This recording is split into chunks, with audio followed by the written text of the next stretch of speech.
queria agradecer a doutora Samira por ter aceito o convite. Para a gente é sempre uma honra recebê-la aqui, né? Infelizmente não pode ser presencial, mas com certeza fica o convite para ela vir a Fortaleza, né? As portas estão abertas aí. Então, doutora Samira, por favor, pode prosseguir. E como a Tainá falou, em seguida a gente faz a discussão, que sempre é bastante rica, né, e proveitosa. Obrigado.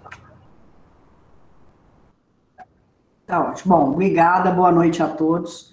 É um prazer estar com vocês, né, mesmo que não presencial aí em Fortaleza, pessoas muito amigas aí que a gente já começou a conversar. Obrigada pela apresentação aí, Tainá, extensa, né, a gente já se conhece há bastante tempo.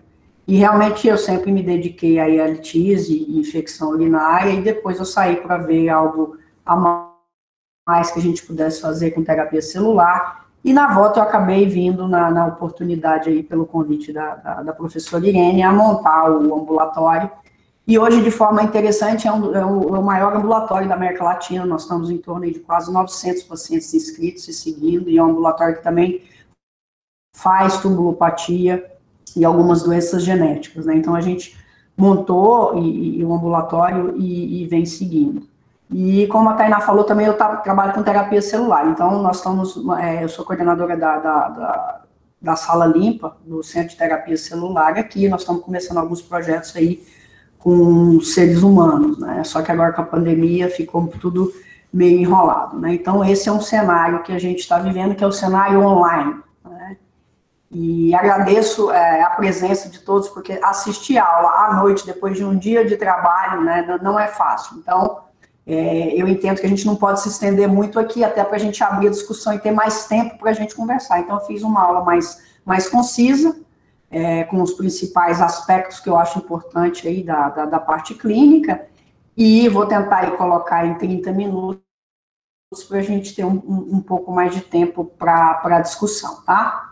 Então, eu começo aqui mostrando, eu gosto muito de história e arte, e esse é um artigo fenomenal do Kidney, antigo, de 2000, mostrando que Michelangelo tinha cálculo renal, cálculo de ácido úrico, e quando dizem as boas línguas, que quando ele estava pintando a Capela Sistina, ele estava em crise de cálculo renal, então ele desenhou a criação, né, Deus criando o universo em forma saindo do rim, né? Então é muito interessante esse artigo, quem tiver a chance de ler, vai estar aproveitando bastante. Não, só para a gente se situar aí, em termos de prevalência, no mundo existe um cinturão, que é o cinturão do cálculo, né? E se a gente for olhar, a grande maioria dos países aí, na faixa mais quente do planeta, a prevalência está em torno de 10 até 12%, a Europa está em incremento aí com a imigração, né? A Ásia um pouco menos, e estima-se que no nordeste do país a gente também está nesse cinturão em torno de 10 a 15%. O Brasil tem muito pouca estatística, né? Então a gente acaba fazendo estatística baseada em alguns números, né? E uma coisa interessante em termos de temperatura, né? A gente tem, os Estados Unidos têm isso muito bem, então a gente tem a estimativa de aquecimento do planeta. Então esse cinturão, a tendência dele aqui, ó, 2000, 2050 e 2095 é de seguir no aquecimento global. Claro, os Estados Unidos vai estar aquecendo, e em termos de prevalência de litíase, os homens ainda têm mais que as mulheres, né? E se a gente for colocar esse gráfico aqui de temperatura, os homens são mais sensíveis à temperatura, e o que se deve provavelmente ao tipo de atividade que os homens fazem mais que as mulheres, né? Então, ainda os homens estão mais expostos do que as mulheres ao calor e à desidratação, né? Se bem que no passado era 3-1, em termos de 3 homens acometidos por uma mulher, e com a modernidade, as mulheres tendo mais doença cardiovascular, tendo ganho de peso e indo para trabalhos onde os homens eram dominantes, está quase 1-1 em termos da diferença homem-mulher. E um dado muito interessante em termos de volume de água, ingesta de água, volume urinário e risco de deformar. Então, assim, indivíduos normais, é claro que à medida que você aumenta a diurese acima de 2 litros, 2,5 litros, você tem uma diminuição do risco, né? Mas quando a gente faz essa mesma estimativa para pacientes formadores de cálculo, tem um shift desses valores, né? Então, para o mesmo risco de um indivíduo normal, os indivíduos que têm litíase têm que beber mais água para diminuir risco, né? Mostrando que também não é só a ingesta o que faz, tem algum fator aí intrínseco que faz com que os indivíduos que têm cálculo tenham maior sensibilidade e precisam beber mais água. Então, dentre os principais riscos, isso é muito conhecido por todos nós, existem os fatores individuais, que vem a história familiar, né, a etnia, a raça e o sexo. Várias mutações em diferentes partes do néfron já foram implicadas com o aparecimento de litíase. O estilo de vida, que é fundamental, né? Então, a gente tem a dieta, a desidratação, sobrepeso, doenças sistêmicas como diabetes e hipertensão. Em que lugar que esse indivíduo está inserido no planeta, qual é a atividade que ele faz, e sem sombra de dúvida, o uso de várias medicações e suplementações que o mundo vem encaminhando aí de acordo com a longevidade, né? Então, dentro de tudo isso, nós temos fatores atuais que têm tido impacto em termos de aumento da incidência de cálculo, sem sombra de dúvida, isso não é balela, né? Isso não é fake, realmente o aquecimento global tem um impacto e na medida que os indivíduos se desidratam mais, né? A obesidade, que é uma pandemia, né? Se a gente for pensar, e está muito envolvido agora em relação à Covid, os receptores da IECA, de IECA2, né? O uso de drogas, com a longevidade, isso que eu tenho falado, de suplementação, e eu vou colocar aqui mais um fator que a gente não sabe, e eu propus um estudo aqui para a gente fazer na população USP, em termos de prospectivos, a gente não sabe o que vai ser o impacto com o uso de máscara, porque uma coisa é muito interessante, nós que estamos na linha de frente ou trabalhando, a gente não bebe água mais, né? Então, quem era litiado, que já bebia pouca água, de máscara vai beber menos. Nós não sabemos o impacto disso, claro que nós temos que usar máscara, mas a gente não sabe o impacto disso em termos de futuro, em termos de aumento de litíase, e com certeza isso vai ter que ser monitorado. Aqui para mostrar qual é o perfil desses nossos pacientes, né? Se a gente for lembrar do ambulatório geral, quem faz ambulatório geral e que também trabalha com litíase, a gente não vê desnutrido tendo litíase, né? Isso é interessante. Então, esses são dados nossos aqui do ambulatório,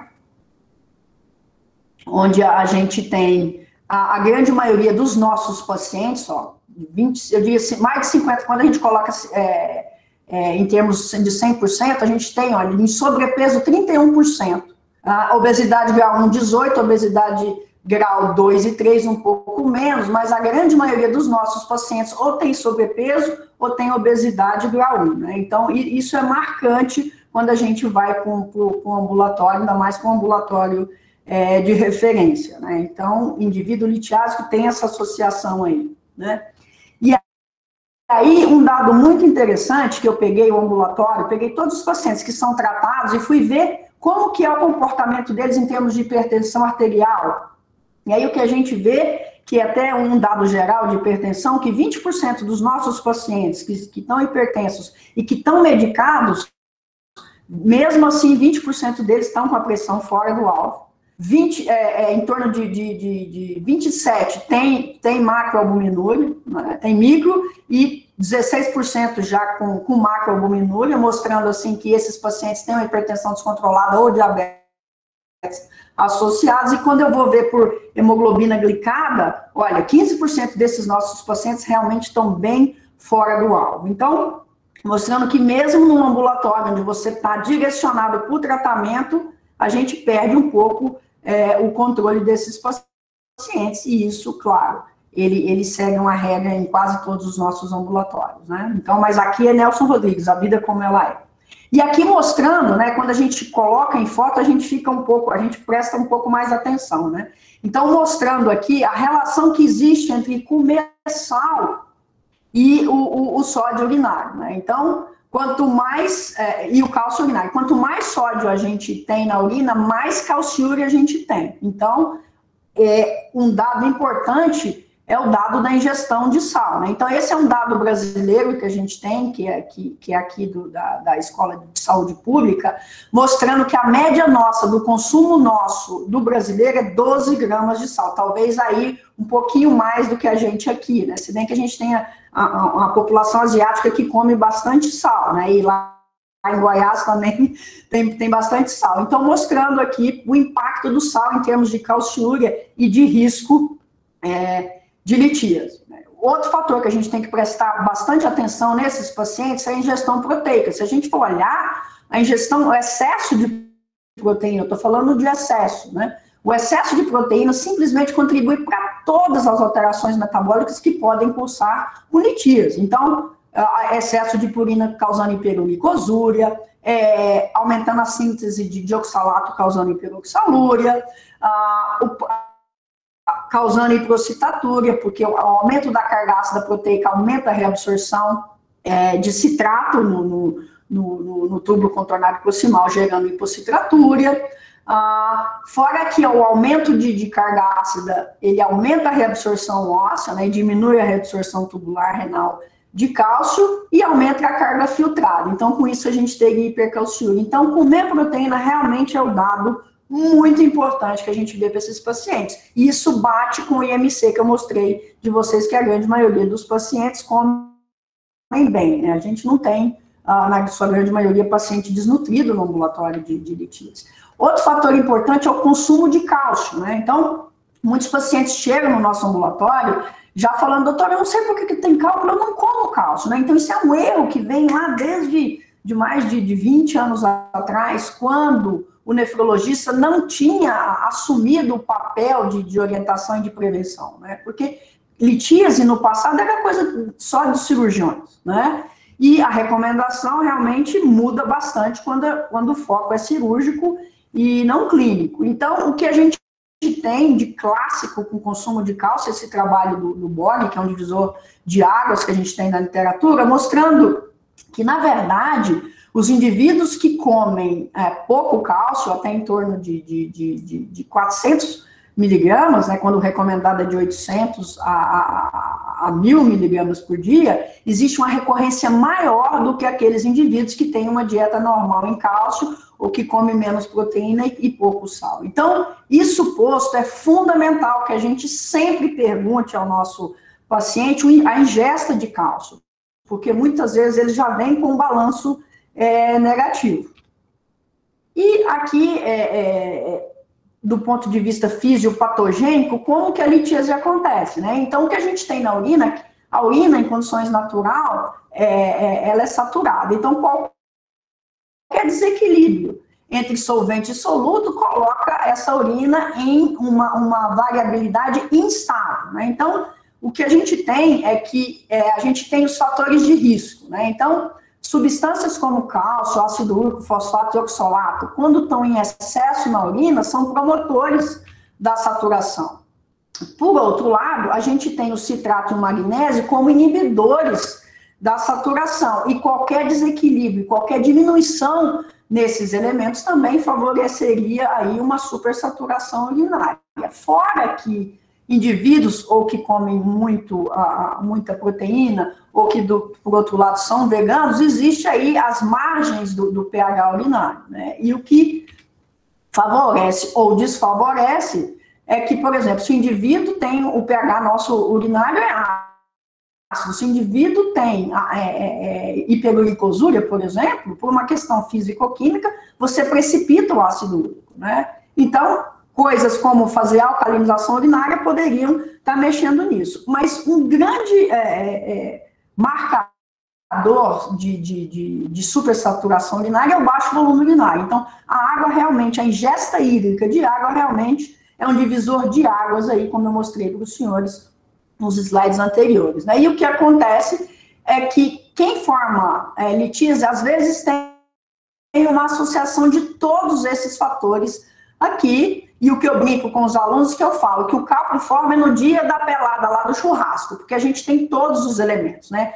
A gente tem o indivíduo que está, em geral, em exposição solar, que vai beber álcool, que, na verdade, desidrata, né? Estimula a diurese por inibição da DH, mas desidrata.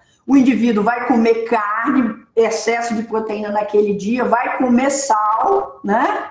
E vai estar desidratado. Então, o dia do churrasco é o dia, e o dia do churrasco com pelada, né? Que eu brinco com os meninos, é o dia pelada, é jogo de futebol, né? Não sei aí no Ceará, mas em Goiás é isso. É o dia que o cálculo se forma. Então, no dia que vai para o churrasco, vai jogar um futebol, bebe água e dá um jeito de levar uns comprimidos de citrato, toma suco para poder evitar isso daí, né? E aí, claro, com tudo isso você tem supersaturação, crescimento de cristais, cristalúria aumentada e até a formação aí do famigerado cálculo renal. Em termos de alterações metabólicas, o que a gente tem que é mais comum é a hipercalciúria e hipocitratura, que contribui em torno de 40% a 30%, dependendo da região do país onde você está. A gente tem hiperuricosúria variando também, de acordo em torno de 10% a 15%. É interessante que aqui no HC a gente tem, abaixo disso, a gente tem pouca hiperuricosúria. Não sei se isso vai ser uma tendência, porque no nosso hospital, em termos de referência, acabou tendo mais um pouco de hipercalciúria e hipocitratura secundária à doença sistêmica, né? Mas isso é um fato. Lá, quando eu estava na Unifesp, a gente tinha muita hiperuricosúria, né? Coisa que eu não vejo aqui na nossa amostra. A gente tem hiperoxalúria, né? Desde hiperoxalúria primária, que é uma doença rara, a hiperoxalúria secundária, ou em pacientes que têm cirurgia bariátrica, acidose tubular renal, que a gente tem Sjögren, que a gente tem várias colagenoses associadas. E mais raramente, graças a Deus, é 1% só da nossa população que tem cistinúria, porque esses pacientes têm, em geral, casamentos, são filhos de casamento consanguíneo, eles podem evoluir com a doença litiásica recidiva e grave, com perda de função renal, e às vezes esses pacientes vão até para transplante. Então, falando aqui, talvez, da maior causa metabólica de litíase, a gente tem a chamada hipercalciúria idiopática, né, que eu falei que gira em torno de 40%, né, e o que a gente tem é que o cutoff antigo, né, a definição era maior que 250 em homens, maior que em mulheres, maior que 300 em homens, e em qualquer idade, maior que 4 miligramas por quilo de peso. Isso é o que a gente tem, mas a gente já tem estudos mais recentes mostrando que o cálcio urinário acima de 200 já coloca o indivíduo num risco de litíase. Então, o sarrafo aí baixou em termos de calciúria, né? E toda doença que a gente tem muita definição é porque a gente não sabe de onde que vem, né? E até hoje a gente não sabe se a hipercalciúria idiopática vem do osso de reabsorção, se vem de uma desregulação da vitamina D em todo do intestino, ou seja, uma própria doença tubular, né? Então, e a gente tem aí essas três vertentes de falar em termos de fisiopatogenia que a gente não conseguiu provar, mas seja o que fosse, o indivíduo tem uma hipercalciúria de jejum e é normal, calcêmico, né, e o PTH normal, ele já tem aí o que a gente chama de hipercalciúria idiopática e tem risco de litíase, né? E essa hipercalciúria, ela é importante porque ela coloca, ainda mais se o indivíduo não come cálcio, ela coloca o indivíduo, desde que nasceu, num balanço negativo de cálcio. E isso tem impacto em termos na perda de massa óssea, né? E vários autores na literatura, entre nós, o primeiro estudo foi aqui da USP, da Ana Misael, com a Wanda, e depois da ITA, na Escola Paulista, mostrando que indivíduos que têm hipercalciúria idiopática têm diminuição de massa óssea. Isso é impactante e alguns desses pacientes podem evoluir com fratura e osteoporose e, em função disso, vários autores na literatura fizeram biópsia óssea, né? E o último que fez e que publicou e foi da minha tese aqui de doutorado, onde a gente tem o maior N em termos de biópsia óssea, para indivíduos que tinham osteoporose com hipercalciúria, né? E o que a gente foi ver, porque a densitometria, ela mostra aquele conteúdo mineral de cálcio naquele momento, mas a biópsia óssea mostra o turnover ósseo, né? Então, realmente, o que está acontecendo ali nos osteoclastos e osteoblastos. E o que a gente mostrou, e que é concordante com a literatura, é que esses pacientes litiases que têm hipercalciúria, que têm osteoporose, eles têm uma diminuição de formação óssea, né? a grande maioria mostrou que tem reabsorção óssea aumentada, e, assim, é de consenso que esses pacientes têm defeito de mineralização, né? Porque a mineralização óssea depende de cálcio e fósforo, né? E muitos dos nossos pacientes já têm esse balanço negativo, e, às vezes, muitos dos nossos pacientes têm hiperfosfatúria, embora eles tenham FGF 23 normal, né? Então, tem essa atenção com os nossos pacientes, em geral, todos os nossos pacientes que têm litíase, independente de ter só hipercalciúria, mesmo os que têm hipocitratura, a densitometria óssea é obrigatória para a gente rastrear esses pacientes por risco de fratura. E aí, vendo esses pacientes, vendo o osso desses pacientes, isso foi o motivo do meu doutorado, eu quis estudar se as citoquinas estavam envolvidas no mecanismo de hipercalciúria, e o que a gente conseguiu mostrar na época, e aqui está a biópsia óssea de pacientes controles, onde eu tenho um marcador, que é uma citoquina, que é o rank ligante, e o rank ligante está expresso nos osteoblastos, e eles vão ativar a osteoclastogênese e, secundariamente, vão causar o hipercalciúria. Então, o que a gente fez foi realmente dar uma olhada em várias citoquinas, e a que foi preponderante foi o rank ligante. Então, se a gente olhar aqui na tela, a gente tem aqui a medula, a frente de mineralização com a trave óssea, e quando a gente olha aqui em marrom, a gente vê na imunistoquímica marcados os osteoblastos com essa citoquina chamada rank ligante. E quando a gente foi ver, os pacientes que tinham hipercalciúria eram os pacientes, tinha aqui um número grande de pacientes que tinha a expressão dessa citoquina aumentada, e a gente trouxe isso no mecanismo de fisiopatogenia como um pivô da presença da hipercalciúria nesses pacientes que são normocalcêmicos, né? E isso abriu um rol para a gente estar usando o denosumab para controle de hipercalciúria em pacientes litiásicos. Claro que é uma droga muito cara, é muito difícil da gente conseguir isso no SUS, mas para pacientes que têm osteoporose importante, que talvez não teve uma resposta com bisfosfonato, é uma opção terapêutica. Bom, mas quem que a gente deve investigar, né? Quem que deve ser investigado, como que a gente deve investigar, quantas urinas de 24 horas, precisa de ser mesmo urina de 24 horas, e como que a gente trata esses indivíduos, né? Então, eu vou aproveitar aqui essa fotografia, saindo lá da Idade Média, a urina ainda continua sendo a arma mais importante para a gente fazer a investigação metabólica desses pacientes, né? Então, se tentou aí na literatura fazer amostra de urina isolada, que facilitaria a vida nossa para a investigação desses pacientes, mas infelizmente não foi isso. Por quê? O que a gente faz com a urina de 24 horas é estar juntando a urina, e a urina tem que ser Nelson Rodrigues, né? A vida como ela é. Então, a gente acaba tendo um pool para a gente tentar representar um pouco do cotidiano do que esse indivíduo ingere, né?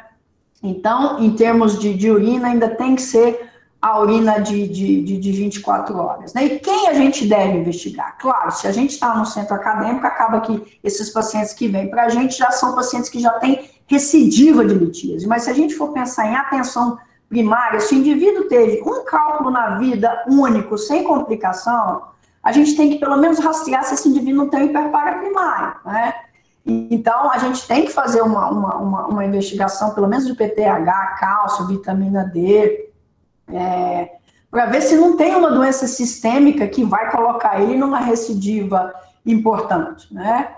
Então, em termos de saúde pública, eu digo para vocês que investigar, mesmo que um caso primário, sem complicações, é mais barato do que esperar esse indivíduo, ao longo da sua vida, complicar, ter um cálculo ureteral e ser internado. O custo de litíase, o Brasil gasta aí no SUS pelo menos quase 60 milhões de reais com procedimentos urológicos. E os procedimentos urológicos hoje em dia estão cada vez mais caros, né? Com acesso endoscópico e uma série de lasers que tem. Então, a doença é muito mais fácil prevenir do que a gente tratar uma internação com uma obstrução renal e com infecção associada, tá? Então, a recomendação é que a gente se investigue o indivíduo a partir já do primeiro caso de litíase. E como que a gente faz a investigação em geral, né? Então, claro, a gente pede uma urina simples, que a gente vai ver o pH urinário, a gente sempre dosa, faz uma urocultura, porque se o indivíduo tem infecção, ele pode ter uma hipocitratura secundária, não ter uma hipocitratura real, né? A gente faz as dosagens séricas de cálcio, vitamina D, PTH, fósforo, ácido úrico, creatinina, sódio, potássio, magnésio, cloro e gasometria venosa. A gente sabe que tem alguns centros que têm dificuldade em colher gasometria venosa, mas se a gente tem alguns pacientes com doença sistêmica, algumas colagenoses que a gente precisa descartar a acidose tubular, é importante. Fora que muitos desses pacientes podem já vir numa condição de doença renal crônica sem nem saber, né? Então, é importante a gente ter os exames mais completos desses pacientes, né? A dosagens urinárias a gente já tinha comentado, né? A importância de ser de 24 horas. O que a gente faz em geral, a gente colhe 2 urinas em momentos diferentes, né? Porque o que acontece é que às vezes numa urina vem a calciúria aumentada, na outra vem normal. Ou em uma urina vem o citrato baixo, na outra vem normal, né? Então, varia de acordo com a dieta mesmo, né? Então, a gente dá uma chance do indivíduo, da gente rastrear e achar alguma coisa, né? Mas o fato é o seguinte, 25% dos pacientes que têm litíase, a gente faz a investigação com a urina de 24 horas e a gente não acha nada. É exatamente por isso que os americanos têm um centro nos Estados Unidos, em Chicago, que chama Litolink, que os Estados Unidos, quando tem que fazer a investigação, manda essa urina, eles colocam um conservante que chama o timol e manda para lá e eles acabam dosando, né? Mas por uma questão de custo, tem alguns algoritmos aí nos Estados Unidos que acaba recomendando o tiazídico que se trata para todos os pacientes, eles acabam não dosando urina de 24 horas, porque o discurso é que eles não querem gastar dinheiro com um exame que é tão variável, que pode não mostrar nada em 25%. Então, eu discordo, porque o exame é barato de fazer e pode nos trazer uma conduta diferente do que eles estão propondo em termos que tem litíase e nós estamos autorizados a usar tiazídico com citrato. Então, não é bem assim, isso é um jeito mais, de uma visão mais monetária em termos de custo americano do que realmente a coisa didática, tá? Então, o que a gente faz pelo menos 2 vezes a dosagem da urina de 24 horas, né? E aí eu tenho algumas coisas para comentar, né? Hoje em dia, os laboratórios, em uma urina só, faz toda a dosagem.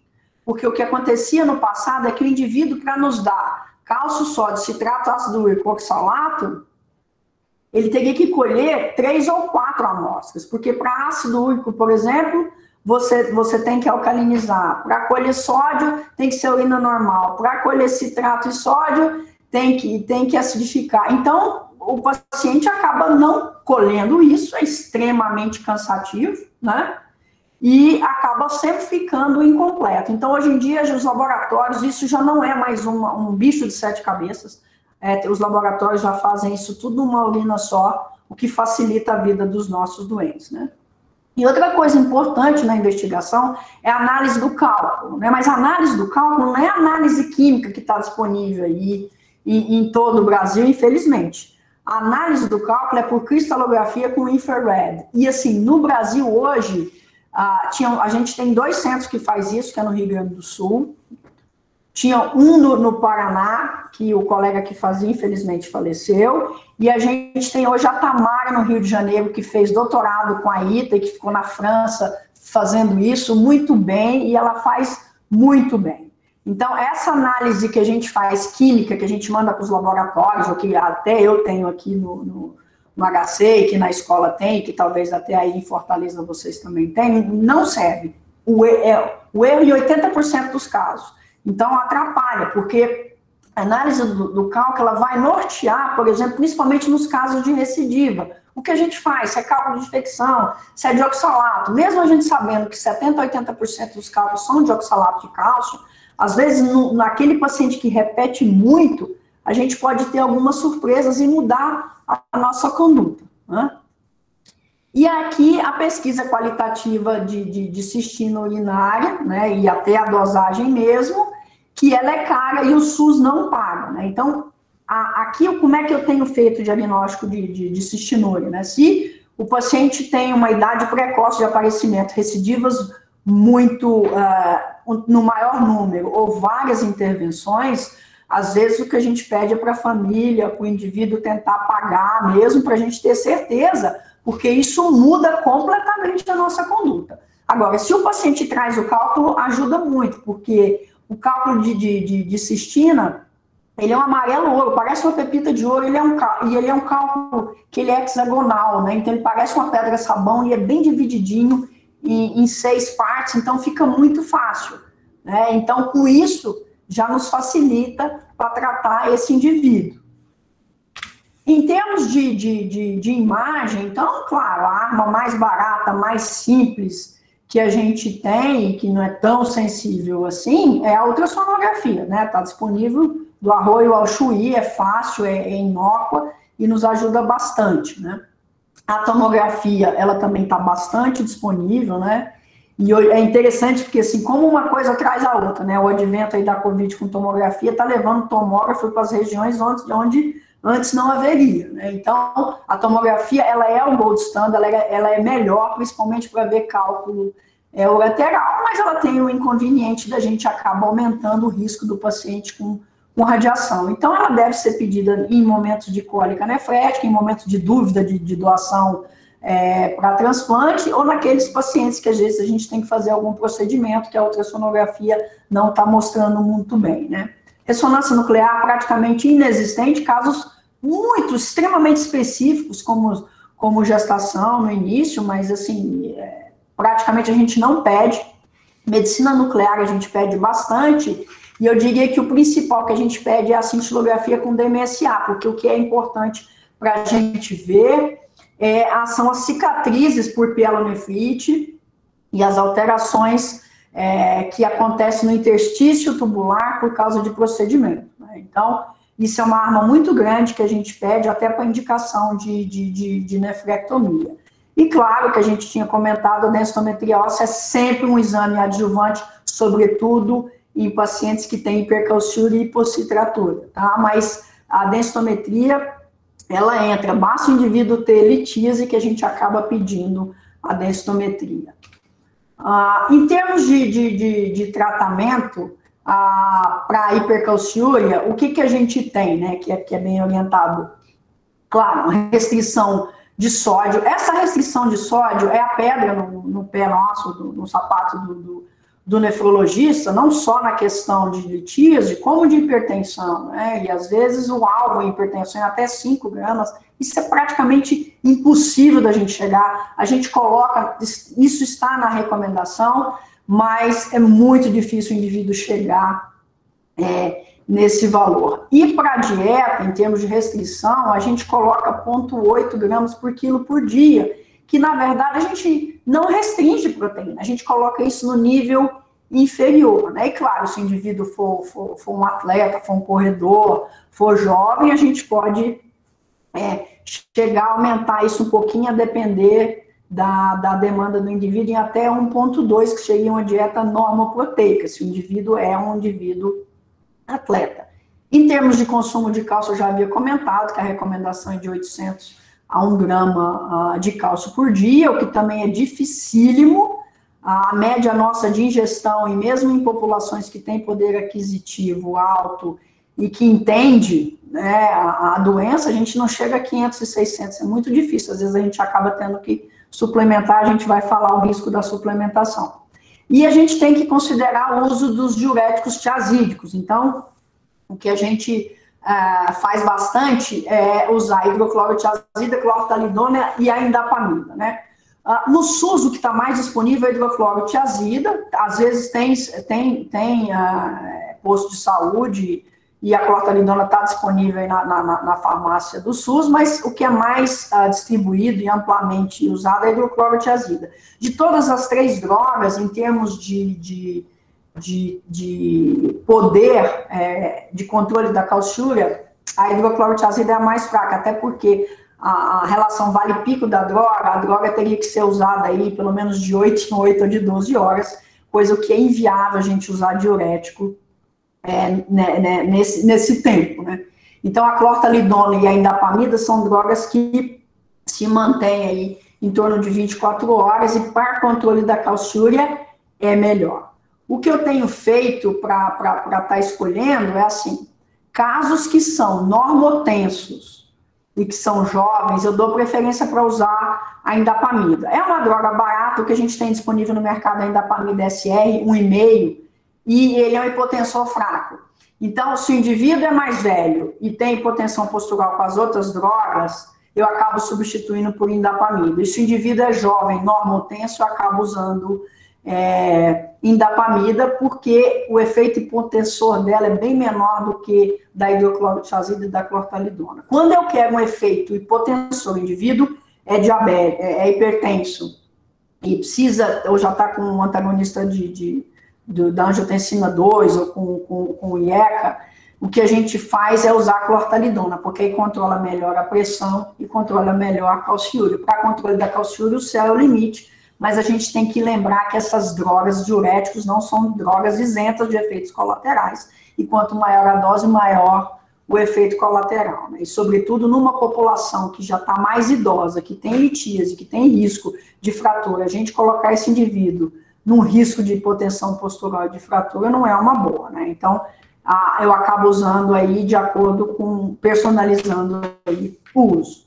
Uma dos trabalhos que mostra pra gente que realmente o uso do tiazídico e hipercalciúria é um divisor de águas, é um trabalho aí do Cole, que é um gigante aí lá de Chicago, um gigante mundial de litíase renal, e esse é um estudo mostrando aqui, depois do uso do tiazídico, que a recorrência praticamente aí é muito baixa, né? Então, isso é o que nos autoriza a estar usando os diuréticos tiazídicos no controle da calciúria. Outra droga que nos ajuda bastante no controle da litíase e que nos ajuda também no controle da calciúria é o citrato de potássio. Então, aqui mostra bem claramente esse estudo mostrando aqui que quem usava citrato de potássio versus placebo tinha menor proporção, estava mais livre de litíase, mas o preço a pagar do uso do citrato é intolerância gástrica. Então, assim, essa é uma droga dificílima de usar ambulatorialmente, né? Os pacientes começam bem, depois de 6 meses, eu só tenho aí em torno de 20% dos pacientes usando citrato e que toleram citrato, né? Então, a gente acaba, para a gente ter uma citratura acima de 320, que é o que a gente quer, ou para a gente elevar a citratura para um momento onde o indivíduo estaria realmente protegido, a gente precisa usar a dose alta de citrato, né? Então, aqui o comprimido aí que a gente tem no mercado é de 10 max, tomar aí, 2 comprimidos de 8 em 8 horas, realmente é muito difícil. Eu acabo começando com dose baixa, 2 comprimidos com 20 max, vendo a tolerância do indivíduo, corrigindo a citratura, para a gente ver, né? Mas a taxa de abandono aqui, que eu comentei com vocês, e ele tem um potencial ulcerogênico muito grande. Então, se o indivíduo tem dislipidemia, se o indivíduo é hipertenso, se o indivíduo já usa S, a hora que a gente coloca o citrato, um indivíduo não aguenta, né? Então, o que a gente faz, às vezes, é mexer um pouquinho na dieta ou da dose baixa de citrato para ver se a gente consegue fazer com que o paciente tenha maior adesão. E o risco é um risco de hipercalemia, quando, claro, associado a outros diuréticos poupadores de potássio, ou quando o indivíduo já tem um clearance aí de creatinina abaixo de 30, e ele é litiaso, que é renal crônico, e aí isso dificulta um pouco o manuseio desses pacientes. E aqui o que eu ia comentar com vocês sobre a ingestão, né? Então, quando a gente não pode usar o citrato na dose máxima, a gente sempre recomenda a gente usar suco, né? E aqui é o que a gente tem em termos de suco de fruta, e aqui tem a comparação de uma limonada com suco de laranja, em termos de pH e de citrato, né? Então, realmente, para a gente, o que mexe no pH são as frutas que têm potássio na sua composição, porque a absorção intestinal é mais fácil, né? Então, vejam, senhores, para a gente elevar uma citratura, né, tanto com limão, tanto com suco de laranja, a gente precisaria tomar, olha só, em torno de 400 ml 3 vezes por dia. O indivíduo faz isso uma semana, depois não faz mais, né? Então, mostrando que realmente só usar o comprimido ou só usar o suco fica difícil da gente manter a citratura naqueles pacientes que precisam. E em termos de pH urinário, o que a gente tem, olha aqui, toma suco de laranja ou limão, quando a gente realmente toma o suco de laranja, a gente consegue alcalinizar a urina, né? Já suco de limão, nem tanto, né? Tem outros estudos mostrando o uso de melão, de abacate, que realmente ajuda na citratura. Então, o que eu brinco no ambulatório, os pacientes que às vezes não conseguem tomar o comprimido, é que vai para a xepa, né? Vai para a xepa, vai para o fim da feira e tenta conseguir esses alimentos aí de uma forma mais barata e que eles conseguem realmente fazer uso. Quando a gente não pode usar citrato, um recurso que a gente tem, e esse foi um trabalho bem bacana que a Ita fez, um trabalho da Vivian, que é nutricionista, e a Vivian acho que hoje está na Unicamp, que ela comparou da citrato e bicarbonato e foi ver a citratura. Então, o que a gente vê é que tanto o uso do bicarbonato como do citrato eleva a citratura, tá? E comparando pré e pós, e ambos alcalinizam a urina. A diferença maior está aqui no sódio urinário, claro. Bicarbonato de sódio, você está dando sódio. Então, você pode aumentar um pouquinho a calciúria desses doentes, mas isso não é relevante para colocar ele em risco de litíase, tá? Então, se a gente não tem citrato de potássio, se é caro, em torno de R$60 por mês para tomar 30 mEq. O HC dá, mas vários outros locais os pacientes não ganham, então uma alternativa barata da gente elevar a citratura é dando bicarbonato.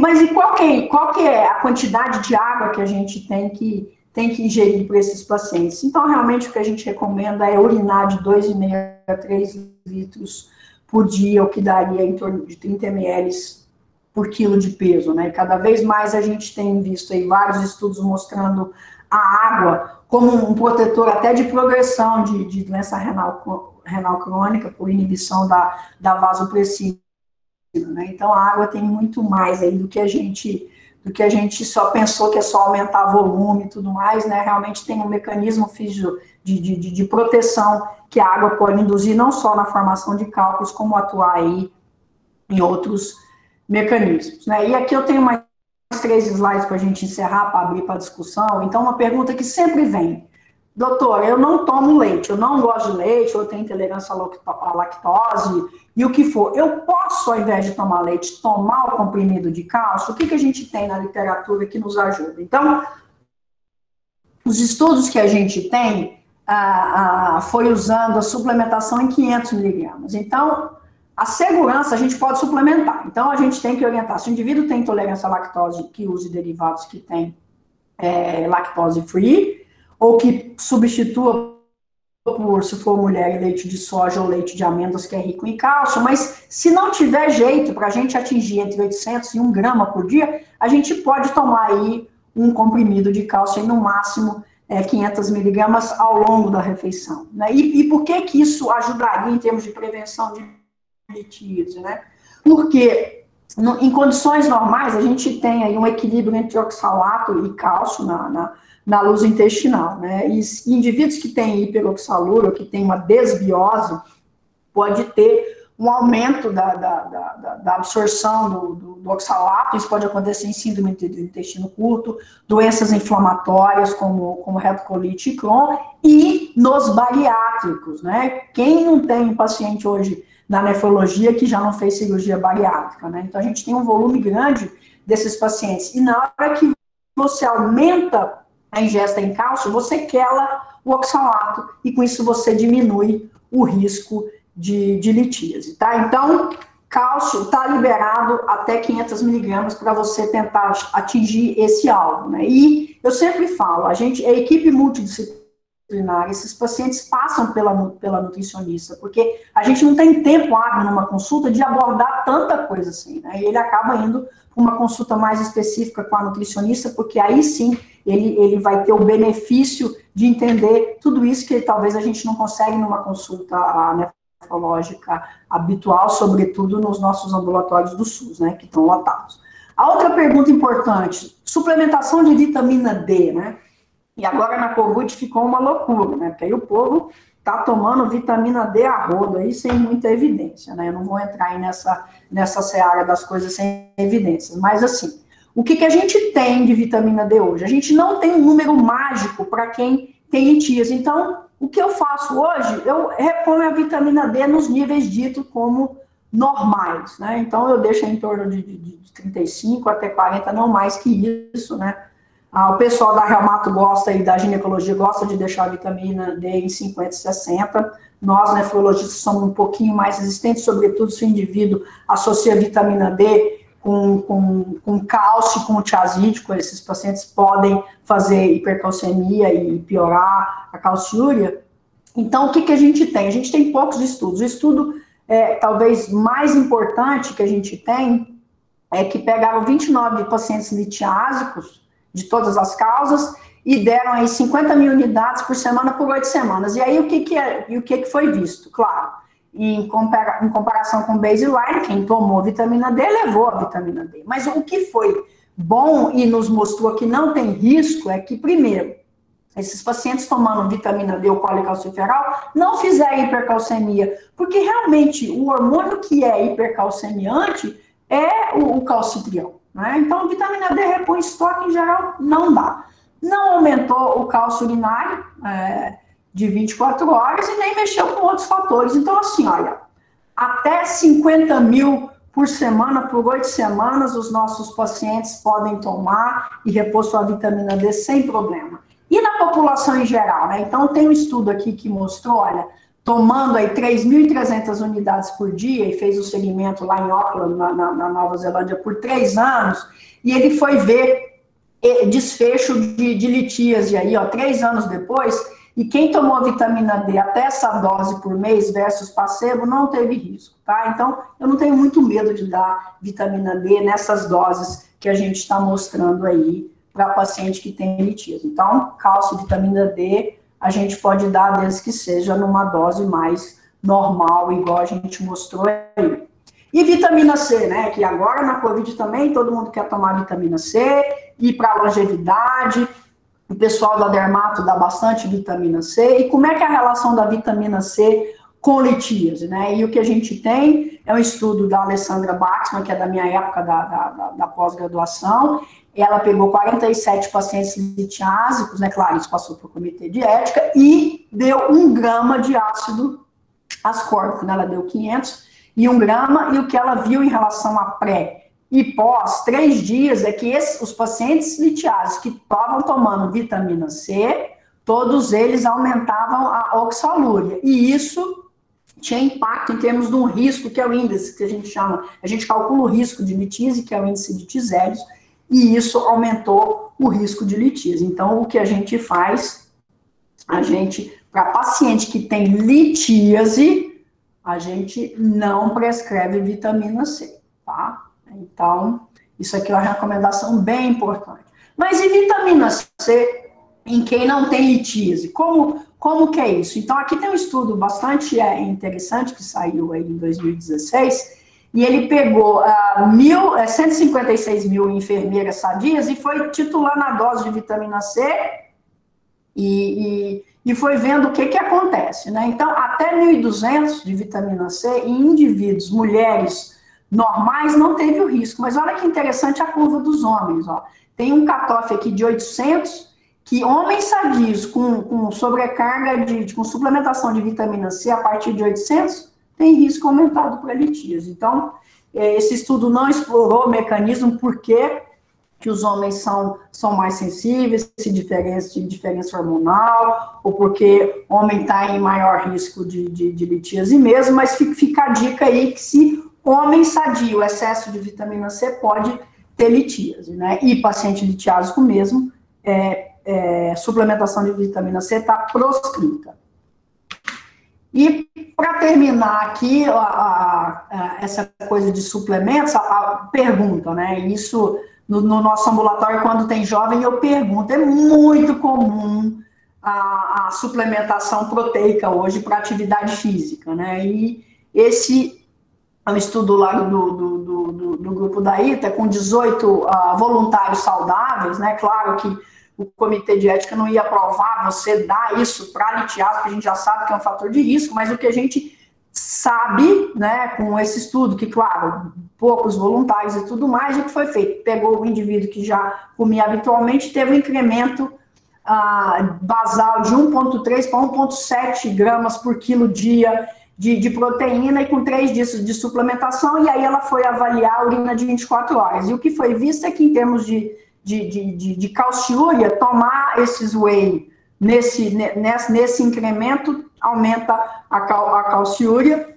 e aumenta o ácido úrico sérico. Então, baseado nisso, a gente acaba falando para os indivíduos que têm litíase que não é recomendável usar excesso de proteína. Pode ser a proteína animal ou a proteína vegana, porque às vezes, não, então vamos usar a vegana. Não, é proteína do mesmo jeito. Tem alguns aminoácidos de diferença. Então, a gente não recomenda a suplementação proteica em excesso. Não, o indivíduo é corredor e tem litíase e é atleta, aí nós temos que ver caso a caso, mas a gente pode chegar até mais ou menos 1,4, e aí a gente tem que aumentar a ingesta hídrica, tem outras coisas que a gente pode fazer junto com o pessoal da nutrição. Mas a recomendação é que realmente não se use. E para sumarizar o tratamento que a gente tem, então, em termos de prevenção, é realmente aumento da ingesta hídrica, né? Frutas ricas em citrato, não restringir o cálcio, eu vou bater muito nessa tecla, é muito importante perguntar para o paciente, tentar ver se ele diminui a ingesta de sal, colocar o nível proteico dele para um nível mais baixo, mas não realmente cortar a proteína do indivíduo, usar tiazide quando for necessário, usar o citrato de potássio é sempre adjuvante se o indivíduo consegue tomar. Lembrar que a alcalinização urinária para cálculos de ácido úrico é o único mecanismo que a gente dissolve o cálculo sem precisar de intervenção cirúrgica, né?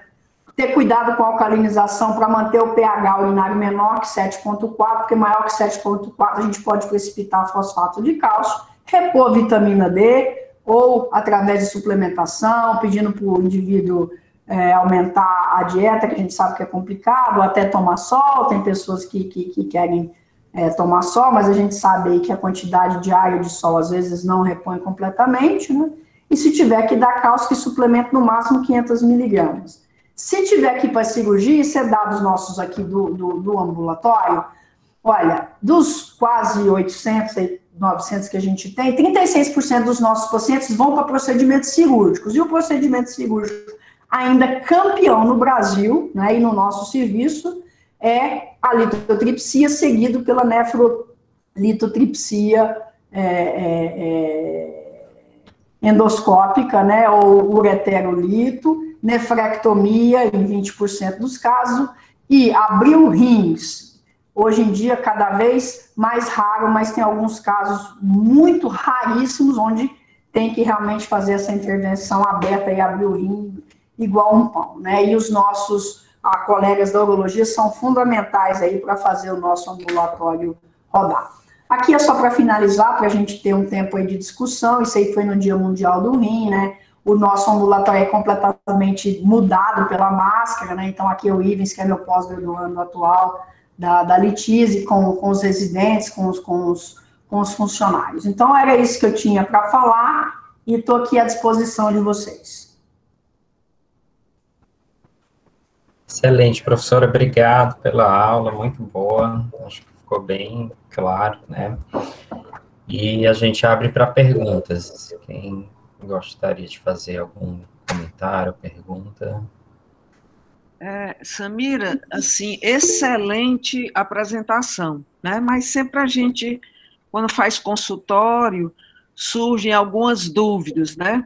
Como é que vocês abordam litíase renal em pacientes mais idosas, que têm problema de osteoporose? Como é que tem sido aí a conduta de vocês? Mais aí para os meninos que estão assistindo. Tá. Então, o que acontece? Você fez uma pergunta muito importante, porque eu justamente agora tem um aluno que a gente vai tentar responder retrospectivamente e prospectivamente qual é realmente o impacto da litíase no idoso. Será que idoso faz mais cálculo? A gente não tem isso na literatura, não tem essa resposta, né? Inclusive, até a Rosilene, que faz um ambulatório de nefrogeriatria, que a gente está bolando um projeto juntos. Então, a gente realmente não sabe te responder em termos de prevalência, incidência, se o idoso faz mais cálculo, né? Ah, não, mas idoso bebe menos água. Será que então ele não está... Mas tem toda uma série de mudanças musculares e fisiológicas no idoso, né? Então ele bebe menos água, porque talvez ele precise de menos água, mas em termos de impacto em litíase, a gente não sabe. Agora, como que a gente faz com o idoso que tem osteoporose e que tem litíase? Então, qual que é a primeira coisa que a gente vai fazer? Sem dúvida, esse paciente, ele vai ser multidisciplinar, né? Então, ele vai passar aí por uma avaliação nutricional, que é importante. Vamos lembrar que idoso tem sarcopenia, e às vezes a osteoporose, se é pós-menopausa ou se é na andropausa, se o indivíduo come bem, se o indivíduo não tem músculo. Por quê? Nós talvez vamos ter que dar para ele, inicialmente, melhorar a ingestão de cálcio dele, e às vezes vamos ter que dar um tiazídico.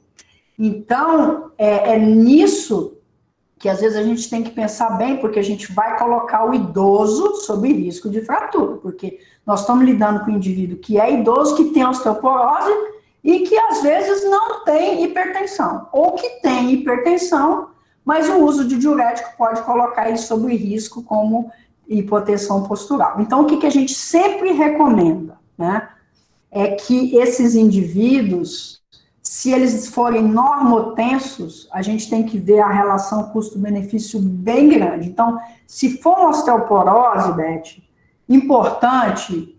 às vezes, e não tiver úlcera gástrica nem nada, às vezes a gente tem que usar o bisfosfonato, é menos arriscado do que uma hipotensão postural com risco de fratura. Né? Isso é o balanço que a gente faz. Se o indivíduo já é hipertenso, às vezes a gente pode começar, se ele já toma uma droga, a gente pode diminuir a dosagem de por exemplo, um IECA ou BRA, ou amlodipina, ou um atenolol, seja lá o que ele use, e começar com doses baixas de um diurético, o diurético de preferência é a indapamida, sem sombra de dúvidas, porque é de liberação lenta e é um hipotensor fraco, né? Então, a gente vai manuseando o idoso assim, e acaba que o idoso ele tem que voltar um pouquinho mais precoce no ambulatório para a gente ajustar e ver o risco dele. Então, outro fator importante é a hipocalemia.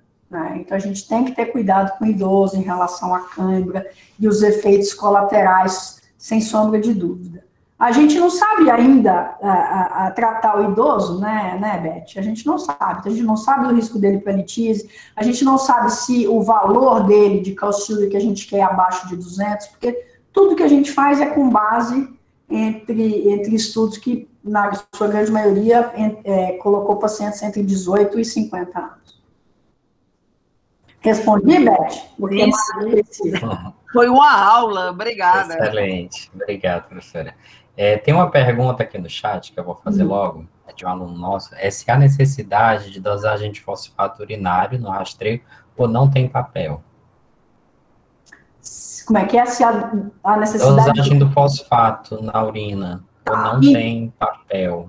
Não é importante. Papel, sim, é importante sim. Então, assim, o que a gente faz? Em torno de 10% de pacientes que têm litíase vão ter hiperfosfatúria. E às vezes a gente tem, por exemplo, um raquitismo hipofosfatêmico que não foi diagnosticado na infância, e que a gente faz, né? E você tem que corrigir com dieta. Né? Então, a fosfatúria, ela entra no rol, sim, da urina de 24 horas, tem um papel importante, sim. Sobretudo, se a gente for pensar, você tem que fazer uma densitometria, né? Porque o indivíduo que tem uma fosfatúria alta pode ter um comprometimento de massa óssea. Joia. Aí a gente tem a Vanessa e a Tainá para perguntar. Vamos lá. Samira, Tainá. acho que a Janaína também, acho que ela estava com a mão levantada, mas Samira, eu tenho duas perguntas, assim, a primeira é, a gente dosa sempre o magnésio urinário, mas eu efetivamente, durante todo esse tempo, nunca repus magnésio para um paciente que tem hipomagnesiúria. Então, primeiro eu queria te perguntar sobre essa experiência da dosagem do magnésio e se você já repôs magnésio para esses pacientes. A segunda pergunta é uma coisa muito do dia a dia, assim, do consultório, e do ambulatório de nefro, que é você não consegue achar o distúrbio metabólico, mas o paciente é um formador de cálculo, e você fica com aquela vontade danada de dar citrato e hidrofluor para ele. Uma boa parte, na verdade, eles já vêm com o citrato do urologista, a gente costuma tirar para fazer investigação metabólica, mas uma vez que você não achou o distúrbio, você dá citrato tiazídico para eles ou não? Essas duas coisas, então o magnésio e o citrato. Duas perguntas excelentes. Então, primeiro, praticamente eu não tenho pedido magnesiúria aqui no hospital por uma questão de custo e porque a gente não vai ter impacto em tratamento. Mas magnésio segue obrigatório.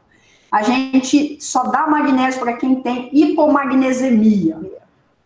Então, e isso é um fato, né? E o magnésio, ele entra como um adjuvante em termos de evitar epitaxia, crescimento de cálculo, mas com a magnesiúria a gente realmente não mexe e não tem nenhum trial clínico falando que se a gente der, isso vai mudar. Agora, corrigir o magnésio sério é importante, porque a gente sabe que o magnésio é um íon que é amigo do coração e da hipertensão, né? Então, corrigir magnésio é importante para evitar a dislipidemia, para evitar outros distúrbios hidroeletrolíticos, como hipocalemia. Então, realmente, esses pacientes que têm hipomagnesemia, a gente corrige, né? E aí tem que tomar cuidado, porque às vezes o magnésio pode dar diarreia e tudo mais, então tem que começar aí, seja com carbonato, com fosfato, ou com óxido de magnésio em doses mais baixas e realmente corrigir o magnésio, né? E vamos lembrar que tiazídico baixa o magnésio, né? Então, às vezes, se a gente usa dose muito alta de tiazídico para controlar a calciúria, às vezes o paciente pode ter uma hipocalemia, até hipomagnesemia, que às vezes a gente tem que acabar corrigindo, ou colocar diuréticos poupadores de potássio junto com o tiazídico para evitar essa hipocalemia e cãibra, né? Porque às vezes os pacientes reclamam muito de cãibra com o uso de diurético, né? E a outra pergunta, qual que é mesmo? Sobre dar citrato tiazídico para o paciente que você não achou distúrbio. Essa daí é fantástico. Então, assim, se você fosse morar lá nos Estados Unidos, fosse nefrologista, tá perfeito, não precisa dosar nada, só saber se o paciente tem hiperplasia primária, eles dão citrato tiazídico para todo mundo, né? E isso é o apelo dos americanos em termos de dosar a urina de 24 horas. Teve uma vez que eu fui para um congresso americano, e aí tava um cara que é chatinho, ele é o Cole, ele é lá da Mayo Clinic, lá de cima, e aí eu tinha levado esse trabalho da hipercalciúria, né, e daí ele falou, isso aí não serve para nada mesmo, a gente nem usa mais, nem dosa mais urina de 24 horas, né, e aí isso tem um impacto brutal quando um cara desse fala, eu era pós-graduada na época, eu falei, Ita, eu vou embora, porque se não tem que dosar urina de 24 horas e não serve para nada, eu vou embora, porque a litíase se resumiu nisso, né, então não precisa de mais nada, vamos embora e dar tiazídico e citrato para todo mundo, mas não é bem assim, né. Então, assim, 25% nós não vamos achar, né. Nesses 25% que tem cálculo recorrente, o que você está falando é uma verdade do ambulatório, porque às vezes não acha nada e o cara vem, aí a gente começa a rastrear. Aí rastrear, ver se tem alguma doença sistêmica que a gente não está pegando, realmente insistir para o indivíduo beber água, e às vezes a gente tem que ajustar a calciúria. Então, o cutoff do passado era 250, o nosso alvo de calciúria era 250. E esses pacientes têm que ter calciúria, pela minha experiência, abaixo de 200. Então, dar o tiazídico, quando a gente acha que o indivíduo não tem hipercalciúria e quando você fez, é importante. Por isso que a densitometria nos ajuda. Porque se o indivíduo não tem hipercalciúria, mas tem uma osteopenia, vamos ver se tem alguma coisa aí que não está batendo, né? em termos de massa óssea, o cara é desnutrido, ou é um idoso, alguma coisa nesse sentido. Isso nos dá a janela de poder usar o tiazídico, mesmo o indivíduo não tendo hipercalciúria. O que é mais confortável é dar o citrato, porque o citrato é um coadjuvante, o citrato é o AS da litíase, né? Então, se o cara não tem uma gastrite, não tem um refluxo, não é renal crônico com hipercalemia, o citrato vai em tudo. O citrato só não vai para a grávida, porque a citratura de grávida é tipo 1.200, 1.600, né? Tem toda uma fisiologia. E o citrato também não vai para infecção urinária recorrente, porque a hipocitratura é por causa das bactérias que estão consumindo o citrato, e o citrato está proscrito em pacientes que têm cálculo de Struvipa, porque o citrato vai alcalinizar a urina, e a urina alcalina é o primeiro agente para crescimento de cálculo, né? Mas quando a gente não sabe o que fazer, que dá corticoide, no caso seu aí, dos transplantes ou das glomerulopatias, a gente é a mesma coisa, não sabe o que tem, pode dar citrato sim, né? Com essas ressalvas, eu ficaria um pouco mais com o pé atrás para usar tiazídico, por causa de hipotensão postural, e eu individualizaria muito o caso, e eu ia realmente ver um pouquinho mais de doença sistêmica para fazer isso, né? Mas às vezes a gente fica tão angustiado e o paciente está lá, doutor, o que eu faço, né?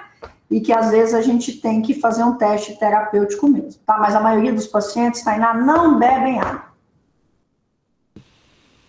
É verdade. Excelente, professora. A gente tem mais duas perguntas, da Vanessa e da Janaína. Vanessa. Vamos lá, bebendo água aqui, ó. Boa noite. Eu também tenho duas perguntas. Primeira é se tem um nível de clearance, até quando vale a pena eu fazer a dosagem na urina de 24 horas. E a outra pergunta é se você já deu alta para algum paciente desses de litíase de repetição. Duas excelentes perguntas, né? Então, eu costumo falar, vou começar pela última pergunta, eu costumo falar no ambulatório que, assim, a alta vai ser quando ou eu morrer ou o paciente, né? Porque esse trabalho de prevenção não tem alta, não é verdade? Se a gente for pensar em termos de custo, não tem alta. E esses pacientes podem ficar vindo anualmente no seu ambulatório, que eles não vão entupir, né? Eles não vão trazer muito custo. Então, alta só celestial. Mas chegou assim, a algum ponto o paciente se cansar do tratamento, eu não vou mais tomar nada, e você não viu mais acontecer o cálculo? Eu não sei te dar em números, mas tem alguns que somem sim, sem dúvida, né? Porque se a gente for pensar, cálculo renal é uma doença crônica, e tomar essas medicações não é fácil. Tomar citrato, então, foi aquilo que eu falei. 25%, mais de 25% dos pacientes, quase 40%, desistem depois de 6 meses de uso, né? Imagina um medicamento que causa efeito colateral, ou hipotensão, ou boca seca, uma série de coisas, né? Então, tem pacientes que abandonam o tratamento, mas a média é que daí 4 anos eles vão voltar para a gente, porque a média é que a cada 4 anos tem um episódio de litíase, né? Então, eles somem por 4 anos, em média, e eles acabam indo para o pronto-socorro, e aí eles acabam voltando para a gente, né? Em termos de clearance, isso é uma pergunta muito importante, tá? Então, assim, qual que é o impacto da doença renal crônica e litíase? Então, no ambulatório, porque eu não tinha tempo de mostrar isso, 37% dos nossos pacientes têm doença renal crônica, estadio 3 e 4.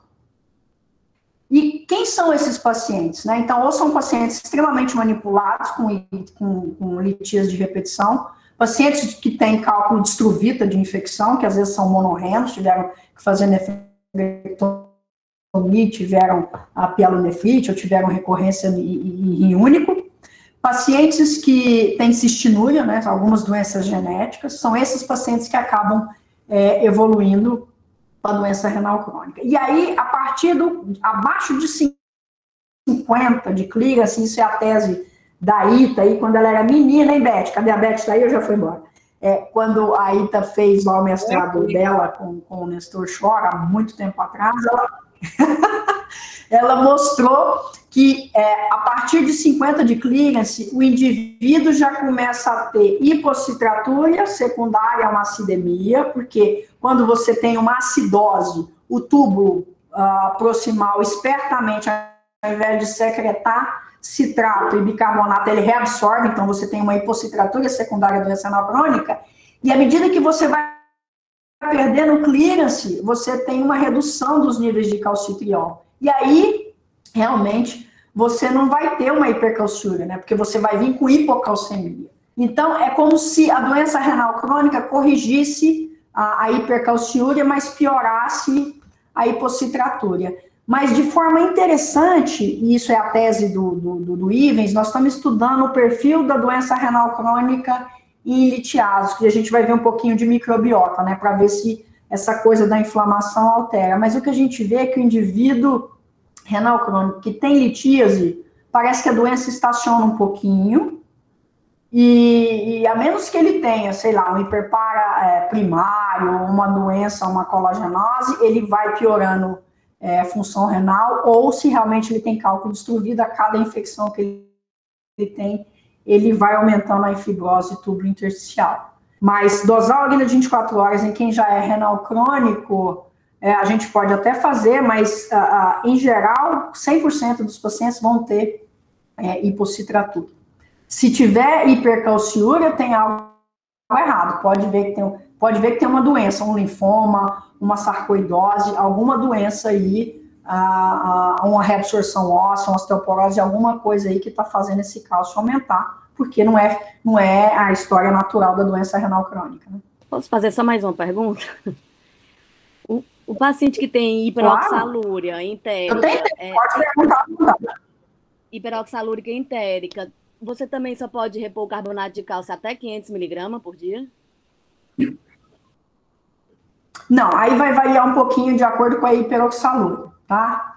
Então, o que o pessoal da nutrição gosta de fazer é que, assim, no intestino, tudo quela com tudo, né? Eu não sei nem como é que a gente absorve, porque se a gente for olhar a cinética de quelar e de absorção, é muito complicado. Então, o que o pessoal da nutrição gosta de fazer é dar cálcio ao longo do dia, porque senão você vai ter alguns escapes durante o dia, na questão do controle da hiperoxalúria, né?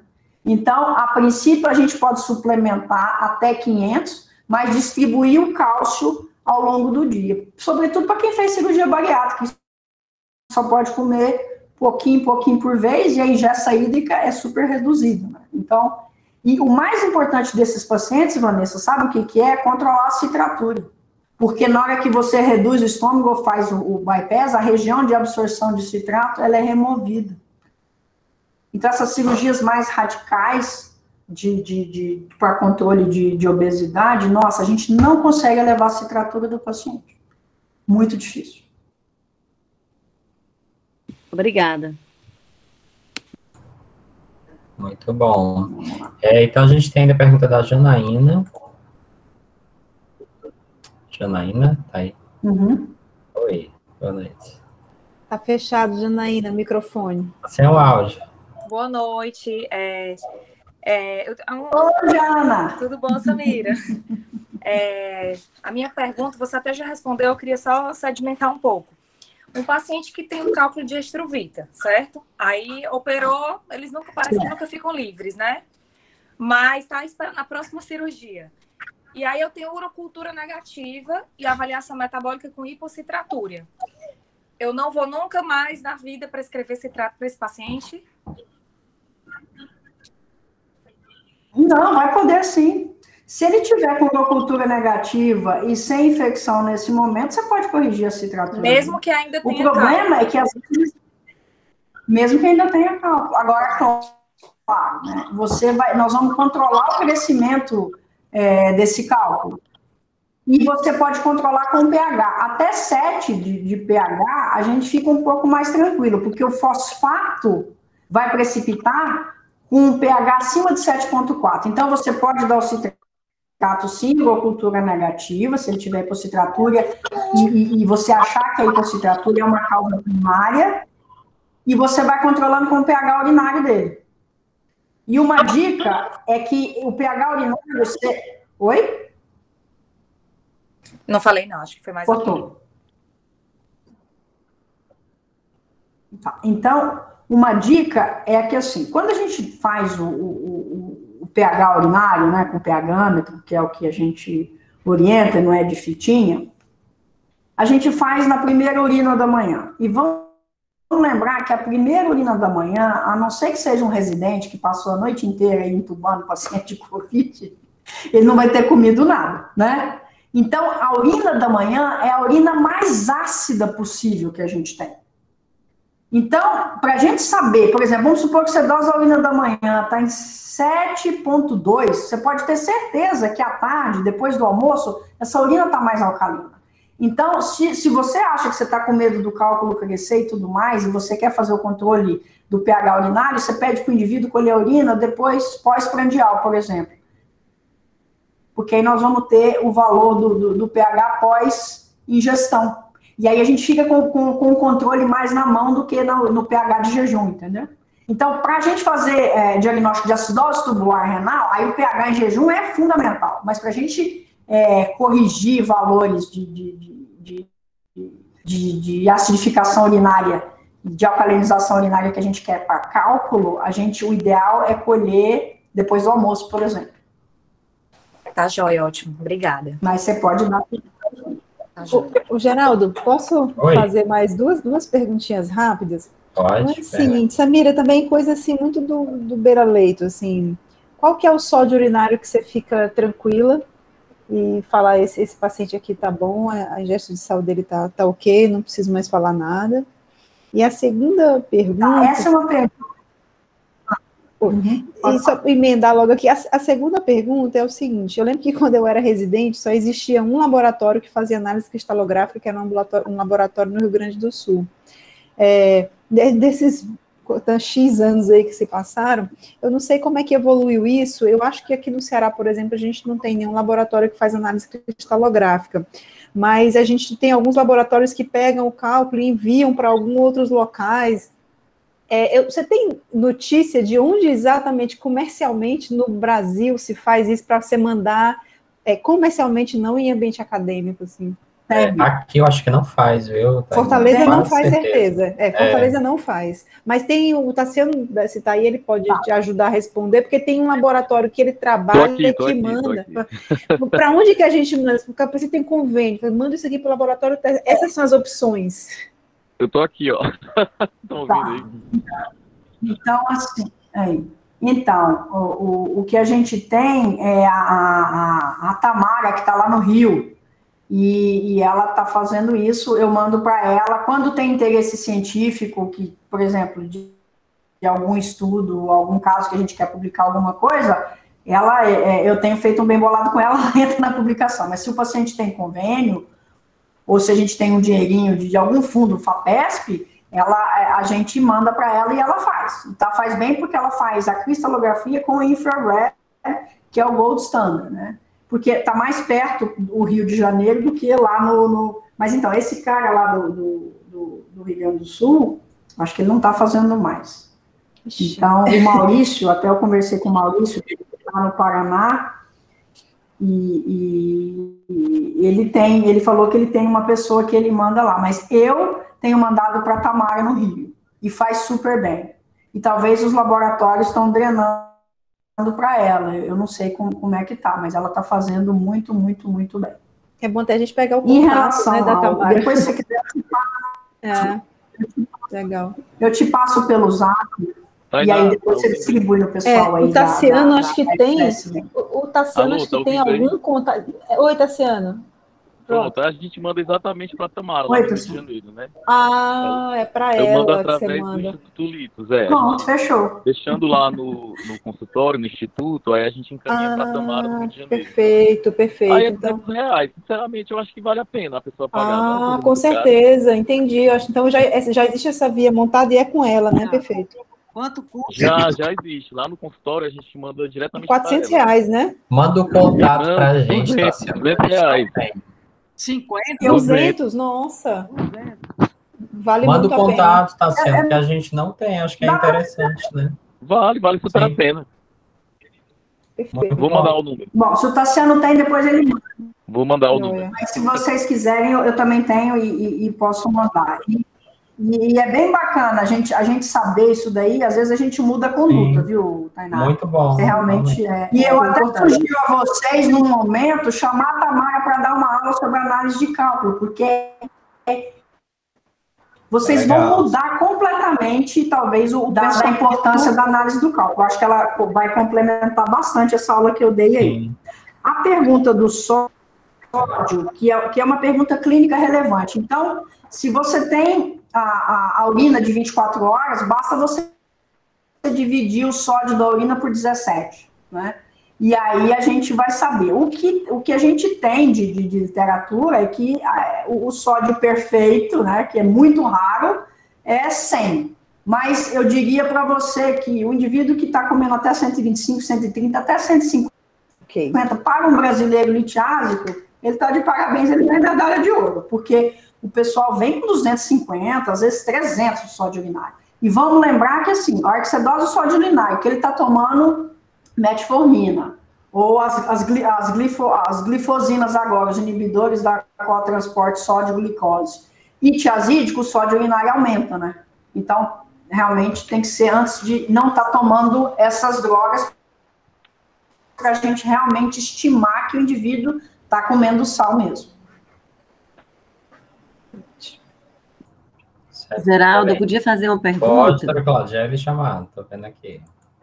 Com certeza. Tá, joia. Boa noite. Obrigada, Samira, pela compartilhar a sua experiência com a gente. Eu queria fazer uma pergunta no outro sentido que ninguém fez ainda, porque cálcio já foi muito abordado, é sobre a sua experiência com cálculos de cistina, que eu imagino que você deve ter uma experiência grande no seu ambulatório. O que mais fazer quando você já fez tudo que você tinha para fazer, né? E o paciente continua com a velocidade de formação grande de cálculos. Já faz tem aderência, faz uma boa ingesta hídrica, usa inibidor da ECA, usa citrato, usa tiopronina numa dose boa, e continua a cada 8 meses tendo que fazer tratamento urológico, embora com preservação da função renal. Perdeu já um rim, tem só um rim, e continua nessa velocidade de formação. O que mais você, na sua experiência, né, tem para poder orientar a gente? Obrigada pela pergunta, Cláudia, e isso é muito relevante, né? Embora a gente tenha 1% desses pacientes, por exemplo, no ambulatório eu sei de cor o nome dos pacientes, porque eu tenho 8 pacientes com cistinúria, e é interessante que... Tem um cearense, não tem? Cuja paciente, na época minha, da Unifesp, está lá. Então, uma é Benômia e é daí do Ceará, viu? Então, aí tem algumas doenças interessantes, eu acho que para manter o dinheiro aí da região da família, né? Casou primo com prima para manter o dinheiro, e tem uma série de doenças que acontecem. E efeito fundador, né? Lá tem uma região em Goiás também, que é Goiás Velho, que os primos casavam todo mundo entre primos, e acaba que a gente tem foco, né, de doenças e com nefrocalcinose, com uma série de coisas. No caso da cistinúria, a doença é ingrata, né, porque assim, a gente precisa de muita medicação para controlar esses doentes. O volume urinário é um volume de muita disciplina, entre 3.000 e 4.000, viu, Cláudia? Porque se esses... não tem jeito. Então, qual que é o alvo nosso? É diminuir, aumentar a solubilidade da cistina. E aí, assim, a gente esbarra num negócio que o SUS não dosa e é muito caro. Então, aqui no Fleury está custando quase R$700 uma dosagem para a gente ver cistinúria. E o alvo é manter isso abaixo de 400 e talvez até em 250, né? Porque a gente sabe que os indivíduos que são heterozigotos que têm 250 não fazem litígio. Então, acima disso faz. Então, é preciso, primeiro, que o indivíduo, que a gente consiga dosar a cistina para a gente monitorar melhor. E o que a gente faz? Como a gente não consegue, isso é caro, às vezes a gente, primeiro, dá citrato, né? Então, vamos por partes, né? Igual de extripador. 3 a 4 litros d'água. 2, a gente acaba alcalinizando essa urina, porque alcalinizar diminui a solubilidade, aumenta a solubilidade da cistina. Então, a gente dá 90 mEq de citrato, por exemplo. Às vezes tem pacientes que eu chego em 90, mas aí eu vou te falar, refluxo, aderência, complicadíssima. Depois, eu dou o AD-penicilamina, que é um quelante de cobre, mas também que aumenta a solubilidade da sustina, que é o que agora eu estou tendo que fazer. Eu vou contar o problema que a gente está tendo aqui no HC, que eu não sei se vocês estão tendo isso daí. Então, a gente entra com D-penicilamina, mas sabendo que a melhor droga é a tiopronin, né? E a gente pode chegar até 1.200 unidades, tomada de 8 em 8 horas, mas não é uma droga fácil de usar, e recentemente, deixa eu só falar então da droga, depois eu falo o problema do tiólogo que a gente está tendo. E qual é o preço a pagar aí? Então a gente tem que estar prestando atenção com proteinúria, com anemia, né, porque é uma droga que é mielotóxica e pode levar a transaminases, né? Então, às vezes, a gente, nesses pacientes que têm recidiva, que você está falando, às vezes tem que entrar aí, talvez até com 1.200 miligramas por dia, o que coloca aí o paciente num risco de efeito colateral maior. E eu dou o captopril para pacientes que são hipertensos, porque o que é importante aí do captopril é o radical sulfidrila, né? Que ele efetivamente é o que vai ter o efeito de aumentar a solubilidade da cistina. Então, nem todos, só o captopril tem esse radical e é indicado, mas para funcionar a gente tem que usar 200 miligramas. Qual é o paciente que consegue tolerar 200 miligramas de captopril, né? Então, os pacientes não tomam a medicação. Então, eu diria para você que a primeira falência no paciente com cistinúria, na minha experiência, é não adesão, porque é muito complicado, são drogas difíceis de tomar. E aí o paciente chega falando, doutor, eu tomo. Isso é igual ao hipertenso. Chega lá, eu tomo. Isso é interna, com 8 horas de internação faz choque. Uhum. Então, o paciente com cistinúria é isso. Ele é muito medroso, ele já fez várias cirurgias, mas ele acaba não sendo aderente, ou a gente não acaba conseguindo chegar com um volume urinário que eles precisam numa dose de tiopronin. O problema que eu estou tendo aqui em São Paulo é o seguinte. Há 2 anos atrás, eu fui chamada pelo setor jurídico do Hospital das Clínicas. Aí eu falei, nossa, o que eu fiz de errado, né? E aí o seguinte, eu fiquei proibida de prescrever tiopronin. Por quê? Antigamente, a gente pedia isso e a Secretaria de Saúde entrava com judicialização da medicina e conseguia a droga. Agora, o que acontece? O Estado mandou a conta para o HC, eu não sei como é que vocês estão aí. Então, a Nefro acaba tirando dinheiro para poder comprar a medicação. Então, eu fui proibida de prescrever aí ao tiopronin para cistinúria, que é a mesma coisa de a insulina para o diabetes tipo 1. Né? Então, o que eu consigo fazer agora é que pacientes que já têm a ordem judicial, eu continuo prescrevendo, pacientes novos que entram, eu estou tendo que usar a D-penicilamina, que a gente sabe que não é a melhor droga, mas que pode ser usado. Então, Cláudia, esses casos que você tem aí de recidiva, chama o paciente para ver se realmente ele está tomando tudo direitinho, porque a gente sabe da dificuldade, aumenta o volume urinário dele. Se você puder usar tiopronin numa dose mais alta e monitorar aí, fígado e medula e proteinúria, manda ver. Eu acredito que... Vocês conseguem?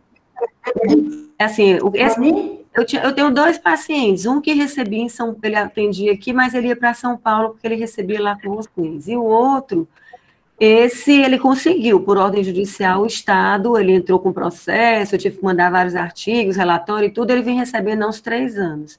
Eu acho que o problema, e ele, assim, sempre faz urina de 24 horas, diurese mais de 4 litros, ele é muito aderente porque ele ficou com medo de perder o rim, ele quase foi para diálise, consegue fazer os exames porque tem convênio, mas eu acho que o problema dele é essa dose da tiopronin, porque ele está usando 600 miligramas, eu fiquei com medo de aumentar, com medo de efeitos colaterais. Pode aumentar.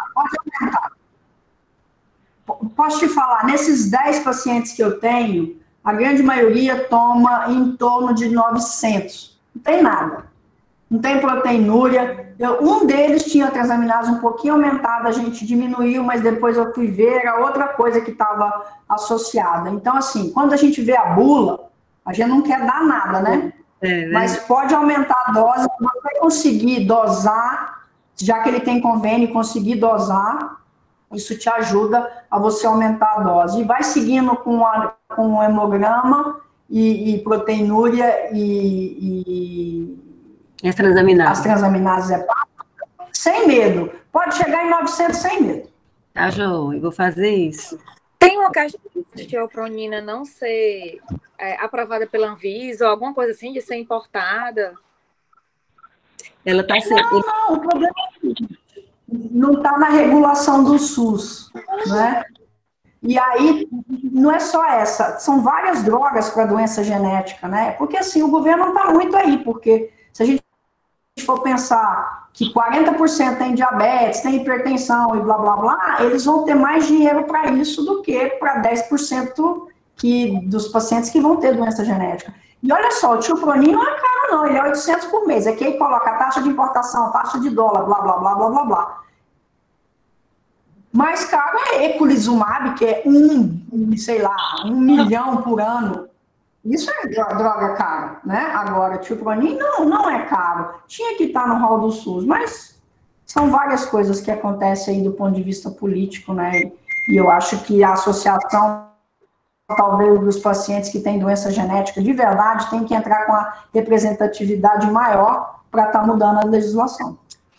Eu queria só aproveitar e fazer uma última perguntinha. Eu sei que está adiantado da hora, mas eu queria saber se você tem visto com frequência no seu ambulatório pacientes transplantados com cálculo renal. Porque a gente tem começado a ver com uma frequência maior, geralmente aqueles que têm um hiperparatireoidismo, mesmo com a função renal normal, mas ficou com persistência do hiperpara. E, assim, você vai procurar na literatura os aspectos diferentes dessa litíase em transplante, e é tão escassa a literatura, sabe, assim, tão decepcionante. Eu digo assim, será que eu não estou sabendo procurar isso direito? Aí eu queria aproveitar que você, com sua experiência grande, né, que é se você tem visto muita coisa e alguma coisa diferencial. O que a gente vê, Cláudia, é assim, a incidência de litíase transplantada é 1%, não é relevante. Não é relevante mesmo, tá? O que a gente vê é com os doadores, né? Então, eu vejo muito doador que foi excluído e que vem para mim e que tem hiperuricosúria, hipercalciúria e cálculo pequeno. Agora, eu acho que essa coisa do aumento, a gente tem que ver se é aumento mesmo ou porque a gente acaba, esses pacientes são drenados, né, talvez aí para o HC, onde são os casos mais complexos, a gente tem a falsa impressão que está aumentando. Então, no meu ambulatório tem 2 casos, e um que vai para nefrectomia agora, porque fez pielonefrite recorrente, rejeição crônica, enfim. Mas é que esses pacientes já vêm, a gente está aumentando o uso de doadores que estão mais com critério expandido. E aí, um desses aí vem com litíase, né? Então, eu acho que a frequência é maior nesses casos do que propriamente o indivíduo pós-transplante ter uma alteração, entendeu? A não ser que, claro, uma hiperpara muito grave, uma oxalose, talvez uma hiperoxalúria primária que está recidivando num transplante que a gente não sabia a causa inicial, né? Sim. Mas, assim, eu não tenho tido essa impressão. O que eu vejo é que os doadores estão sendo mais excluídos porque tem litíase renal, mas na população já transplantada, eu tenho 2 pacientes que eu me lembro aqui de cor. Tá, joia. Obrigada. Excelente, doutora Samira. Se alguém tiver mais alguma pergunta, que a gente já está com o tempo esgotado, acho que já esclareceu muita coisa, né, doutora Samira? Alguém quer fazer mais alguma pergunta? Eu acho que foi uma das vezes que teve mais perguntas, no geral. Foi, exatamente. Muito litíase, né? Litíase. Prática diária. É uma coisa que a gente vê muito na prática, né? Então, todo mundo tem interesse. Acho que foi bem esclarecedor, né? E, então, eu queria agradecer mais uma vez a doutora Samira pela excelente aula. E é sempre bom, né, a gente assistir-la. Já tinha visto várias aulas dela, inclusive. Parabenizar até pela didática. Excelente. Obrigado, doutora Samira. E, novamente, fica o convite para vir a Fortaleza sempre que puder. Muito obrigado.